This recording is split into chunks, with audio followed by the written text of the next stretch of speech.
भारत पर हमला करने वाले मुगल क्या लुटेरे थे? क्या वो सिर्फ सोना चांदी लूटने आए थे या कुछ और मकसद था? इस वीडियो में हम जानेंगे मुगलों का असली इरादा क्या था, वो भारत कैसे आए और उन्होंने भारत को कैसे बदला।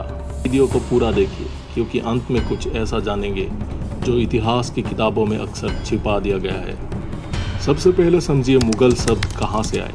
मुगल शब्द मंगोल से निकला है। इनका रिश्ता चंगेज खान और तैमूर लंग से जुड़ा है।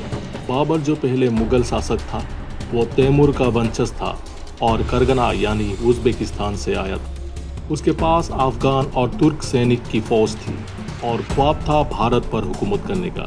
1500 के दशक की शुरुआत में भारत टुकड़ों में बटा हुआ था। दिल्ली सल्तनत कमजोर हो चुकी थी। अफगान राजपूत और छोटे राजा अपनी अपनी लड़ाई में व्यस्त था। बाबर ने देखा भारत एक अमीर देश है पर असुरक्षित।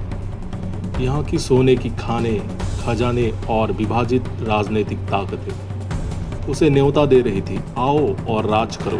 बाबर ने 1526 में पानीपत की पहली लड़ाई में इब्राहिम लोदी को हराया और मुगल साम्राज्य की नींव रखी।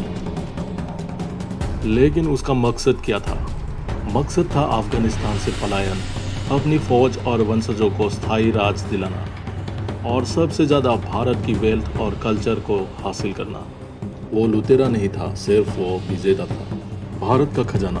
तब भारत दुनिया की सबसे अमीर जगहों में था।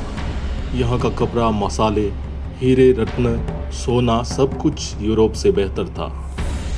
मुगल जानते थे अगर यहाँ एक मजबूत साम्राज्य बनाया जाए तो पूरी दुनिया पर दबदबा कायम किया जा सकता है। इसीलिए उन्होंने केवल लूटपाट नहीं की, उन्होंने शासन भी स्थापित किया। बाबर के बाद हुमायूं आया, फिर आया अकबर और यही से शुरू हुआ एक नया युग, मुगल इंडिया। अकबर ने हिंदू मुस्लिम एकता की कोशिश की, प्रशासन को मजबूत किया और एक सेंट्रल एम्पायर की नींव रखी, जहां एक तरफ शेरशाह सूरी जैसे गैर मुगल भी आए, पर मुगलों ने सबसे लंबा राज किया, लगभग 300 साल तक। शाहजहां ने ताजमहल बनाया, औरंगजेब ने साम्राज्य को दक्षिण तक बढ़ाया, पर धार्मिक असहिष्णुता भी लाई। अब सवाल है मुगल लूटने के बाद क्यों नहीं लौट गए? क्योंकि उन्होंने भारत को अपनाया।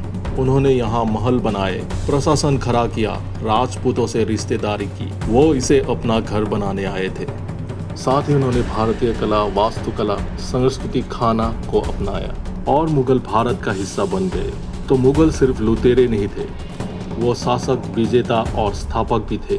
हाँ, उन्होंने युद्ध किए, लहू बहाया, मगर भारत को बदला भी, वास्तुकला से लेकर शासन तक। इतिहास के दो पहलू होते हैं, सिर्फ एक देखकर मत मानो, जानो, समझो और फिर निर्णय लो। अगर आपको ये वीडियो ज्ञानवर्धक लगा तो एक लाइक और सब्सक्राइब जरूर करें। कमेंट में बताइए क्या आप मुगलों को लुटेरा मानते हैं या भारत के शासक। मिलते हैं अगले वीडियो में एक और सच के साथ।